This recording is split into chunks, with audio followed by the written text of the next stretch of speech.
Jadi animasi itu ada animasi apa namanya GIF, animasinya sudah ada diambil dari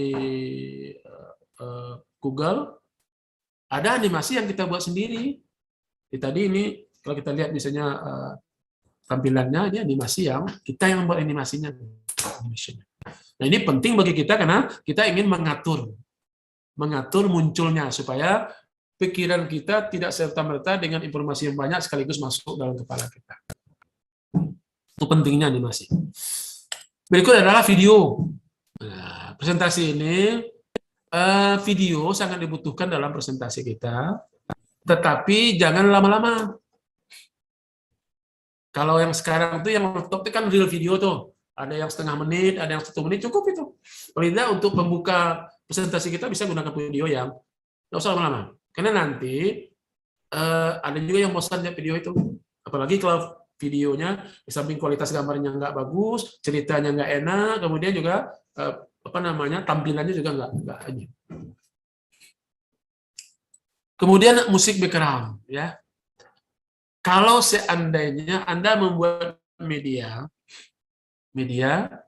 PowerPoint yang digabungkan dengan video Anda sendiri, lalu direkam sebagai sebuah video, ya, presentasi sebagai sebuah video, maka itu mungkin perlu dia dikasih sedikit saja, apakah itu pembuka atau mungkin penutup atau di tengahnya untuk background musik atau background sound, ya.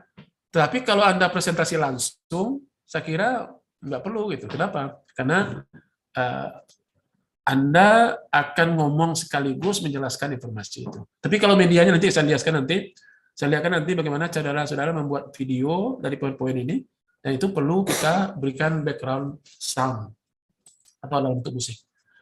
Kemudian saudara sekalian, di presentasi kita itu ada navigasi namanya. Navigation. Kalau misal Anda membutuhkan link dengan tempat lain, maka navigasinya sangat penting di situ. Misalnya, ini kan kita buat link nih. Setiap ini pasti ada linknya, ya. Animation. Kita klik ini, kemudian kita linkkan ke gambar yang sudah ada animasinya. Kita klik ini, ada video. Nah, ini ya. Jadi navigasi ini sangat penting untuk menghubungkan, untuk mengurutkan, untuk melingkan ke tempat-tempat lain yang sedang kita bicarakan, tapi ada hubungannya dengan file lain. Jadi itu navigasi. Dan bahkan saudara perlu menyiapkan, kalau ya dalam presentasi mata kuliah, itu perlu ada kita namanya, apa namanya itu? Slide utama yang mengatur presentasi kita dengan animasinya. Ya, mengatur semuanya dalam bentuk link, nanti kembali link ke halaman awal. Jadi master slide namanya. Yang berikut yang kelima adalah stunning visual. Jadi saudara sekalian, ini adalah memilih gambar untuk dicocokkan dengan konteks teks yang sedang kita bicarakan. Ya, ini penting. Kenapa? Karena ada gambar-gambar. Kan ada gambar yang fungsional, ada gambar yang memang hanya pelengkap saja, gitu. Ada gambar aksesoris lah. Boleh nggak apa-apa, tapi jangan terlalu banyak dan betul-betul cocok dengan ini kejadian, ya. Ada seorang mahasiswa S2 tampil seminar proposal tesis. Mungkin pengetahuan atau katakanlah informasinya tidak terlalu cukup bagi mereka, lalu dia seenak aja buat gambar buat tulisan lalu pakai gambar apa aja gitu. Nah, pernah yang saya kritik itu adalah ketika dia presentasi tesis ada nama pembimbingnya. Di samping nama pembimbing itu ada gambar kuda yang sedang melompat-lompat gitu. Lalu saya tanya, ini Anda membuat gambar kuda itu dekat pembimbing itu apa maksudnya? Dengan tersipu-sipu malu dia mengatakan, oh ya nggak sengaja. Jadi memilih gambar sebagai aksesoris itu juga penting bagi kita supaya jangan terjadi salah paham ya dari setiap informasi yang kita sampaikan. Kemudian repetition. Ya. Saudara sekalian, kalau ada beberapa slide yang kemungkinan topiknya sama tapi subtopiknya berbeda, itu terjadi namanya repetition. di mana nanti ada yang berulang. Maka ketika menambah slide nanti, harus Anda copy paste itu duplikat slide itu. Misalnya ini kan tadi coba kita lihat. Ini kan, ini kebetulan bergeser sedikit ya antara 3 bagian ini dengan media presentasi. Sebenarnya itu tidak boleh bergeser sebenarnya karena dia adalah di situ adalah repetition. Nah, itu ya. Nah, kemudian ditampil ini juga ini ada yang kita berikan dia ulang-ulang dia untuk slide berikutnya. Itu disebut dengan repetition. Kemudian proximity. Proximity adalah penempatan gambar. Ya. Kan kita mencoba untuk menggunakan gambar itu, jangan sampai nanti misalnya gambar itu memenuhi semua slide misalnya. Kita boleh pilih, jangan sampai tidak ada tempat kosong untuk membuat mata kita lebih fokus. Kemudian adalah struktur, structure. Jadi saudara membuat slide presentasi untuk pembelajaran berbeda untuk seminar, berbeda untuk iklan-iklan produk misalnya. Ya, kita ini strukturnya sudah harus kita perhatikan dengan baik. Yang ke-19 adalah link. Suatu saat Anda akan membuat link. Ya. Ketika Anda presentasi, buat link. Sementara link itu ada di laptop sendiri, linknya.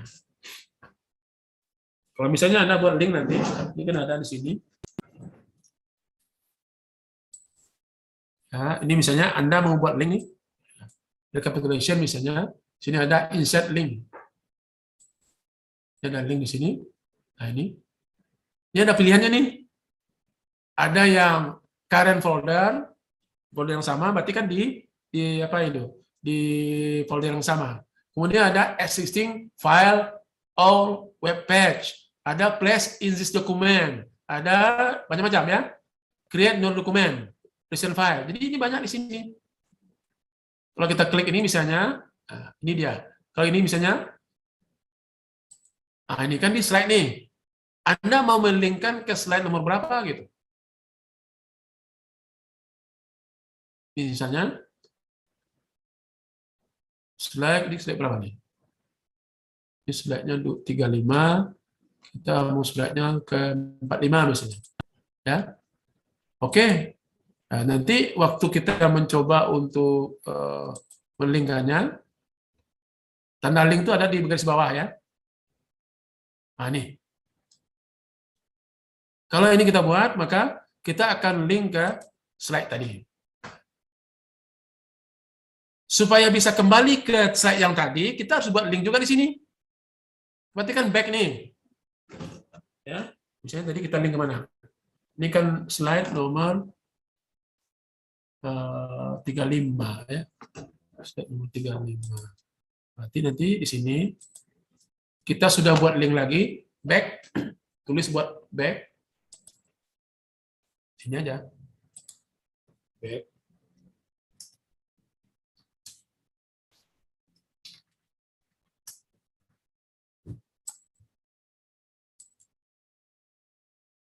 Nah, contohnya, ini Anda buat link lagi ke slide 35. Caranya adalah insert link, lihat di sini slide 35.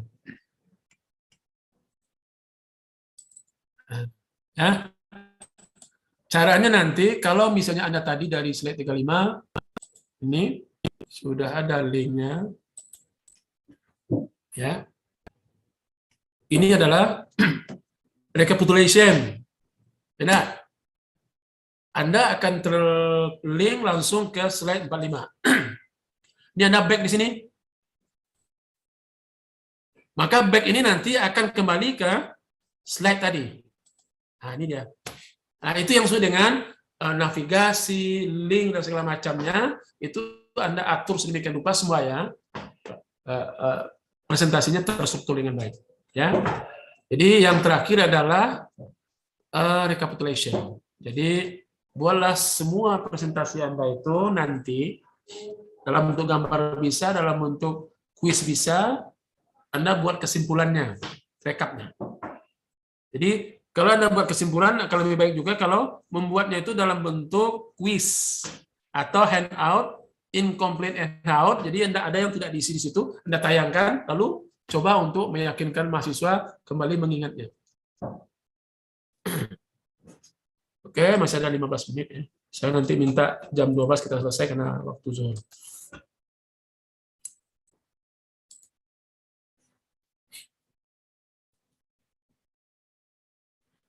Yang terakhir, saudara sekalian, adalah tentang closing slide.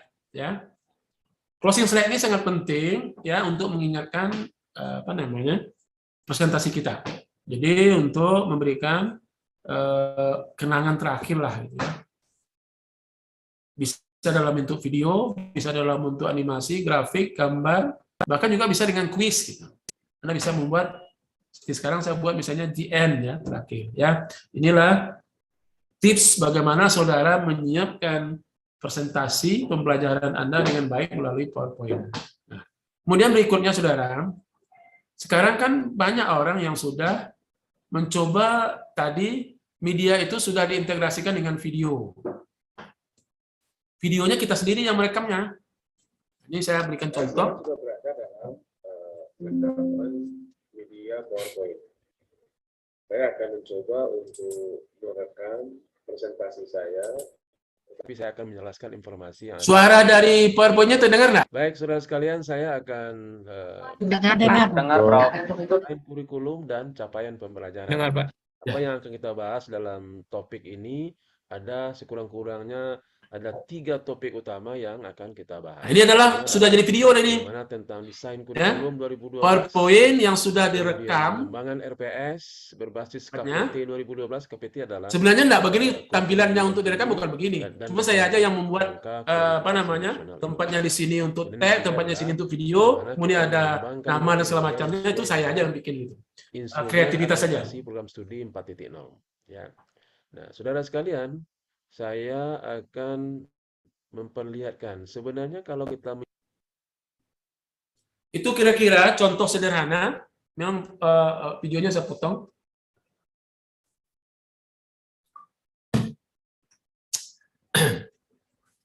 Kemudian saudara sekalian, bahan ajar ya.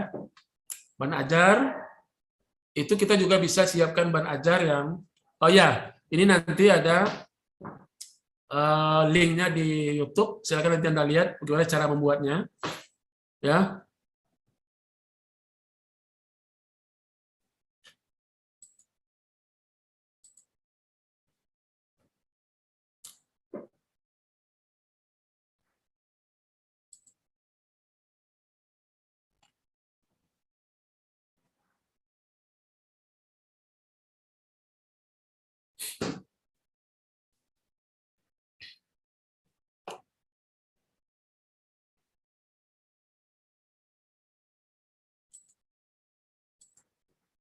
Oke, saya lanjutkan dulu karena waktu kita sangat terbatas. Saya lanjutkan dulu apa tadi?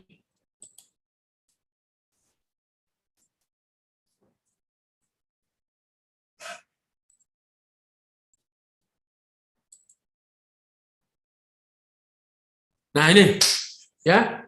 Satu lagi bahan ajar digital yang mungkin juga bisa nanti saudara buat untuk mahasiswanya.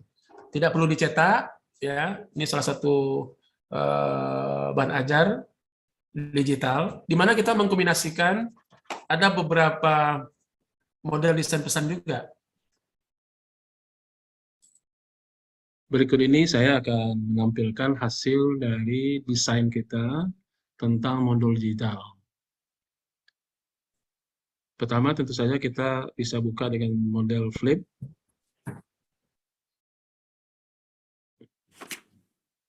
Assalamualaikum warahmatullahi wabarakatuh. Selamat berjumpa kembali saudara dalam mata kuliah. Itulah video yang pertama tadi dan gambarnya. Semoga Allah SWT senantiasa memberikan. Kita lihat berikutnya halamannya, ada 28 halaman di sini tadi. Dan di video yang kedua. Manusia itu nggak boleh. Ya, inilah hasilnya saudara. Nah,